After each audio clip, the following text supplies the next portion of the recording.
بسم اللہ الرحمن الرحیم۔ ایک اچھی خبر بتانے لگا ہوں۔ میں ایک تقریر پہ گیا، میزبان نے اپنے والد گرامی کے ایصال ثواب کے لیے کوئی اہتمام کیا ہوا تھا۔ اب میں اپنے مقررہ ٹائم پر پہنچا ہوں، تلاوت ہوئی، نعت خوانی ہوئی، بیان ہوا۔ جب تبرک کا وقت آیا تو انہوں نے مسجد کے جو امام صاحب ہیں ان سے درخواست کی کہ قاری صاحب کو آپ علیحدہ ایک اچھی جگہ بٹھا کر ان کی خدمت کریں۔ تو مسجد کے امام صاحب میرے ساتھ اپنے حجرے میں چلے گئے۔ تھوڑی دیر کے بعد ایک بڑی ٹرے، اس میں وی آئی پی قسم کا مٹن قورمہ، کھیر، حلوہ و دیگر جو ان کی محبت تھی، توفیق تھی، انہوں نے کھانا رکھا۔ اب کھانا آنے اور میرے وہاں بیٹھنے کے درمیان تقریباً کوئی 10 سے 12 منٹ کا وقت گزرا۔ اب اس 10-12 منٹ میں میں امام صاحب سے گفتگو بھی کرتا رہا اور کمرے کا جائزہ لیتا رہا۔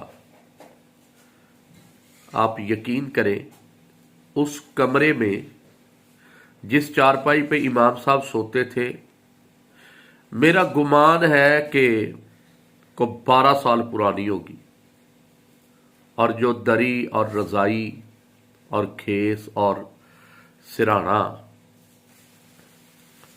ان کی حالت ایسی تھی کہ کم از کم میرا جیسا بندہ جو ہے نا وہ اسے معیوب سمجھے گا۔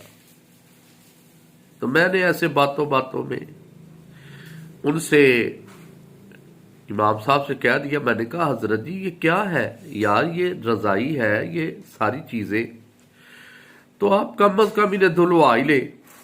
تو مجھے کہنے لگا قاری صاحب بات یہ ہے کہ فیملی رہائش یہ مجھے دیتے نہیں ہیں، اور میں نے سردیاں شروع ہونے سے پہلے ان سے کہا تھا کہ یار مہربانی کرو کہ یہ ایک مرتبہ کوئی انتظامیہ کا بندہ یہ میرا بستر ہی دلوا دے۔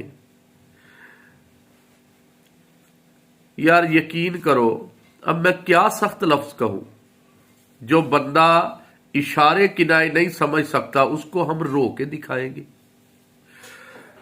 آپ یقین کریں کہ جو کھانا لے کے آیا بندہ، اس سے میں نے کہا یار تم نے میری 6,000 روپے خدمت کی، میری 6,000 روپیہ مجھے 1 گھنٹے تقریر کا تم دے رہے ہو، مہربانی کرو یار، کو 150 روپے کا صابن لگا کے اپنے گھر والوں کو ثواب کی نیت سے امام کی یہ بھی خدمت نہیں ہو سکتی۔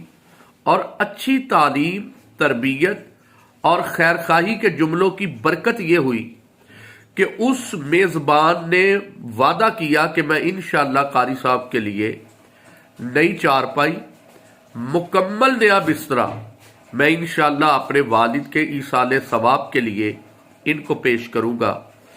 تو میں اس بات میں بڑا خوش ہوا اور میرے دل میں آئی کہ میں اپنے دوستوں کو یہ خوشخبری سناؤں کہ اپنے ماں باپ کے ایصال ثواب کے لیے محافل پہ ایک دیگ کا خرچ کم از کم 10 سے 12,000 روپیہ ہے، اور وہ 10 سے 12,000 روپیہ امام کو ہم پورے مہینے کے بعد دیتے ہیں۔ تو کوئی ضروری تو نہیں ہے کہ وہ محفل میں دیگ ہی پکانی ہے۔ اگر وہی 10 سے 12,000 روپیہ امام کی مسجد میں اضافے کی صورت میں دیا جائے، سارا مہینہ وہ اور اس کے بچے خوشیوں سے گزاریں گے، اور اتنی دعائیں آپ کو محفل میں نہیں ملنی جتنی دعائیں امام کے بچے آپ کو دیں گے۔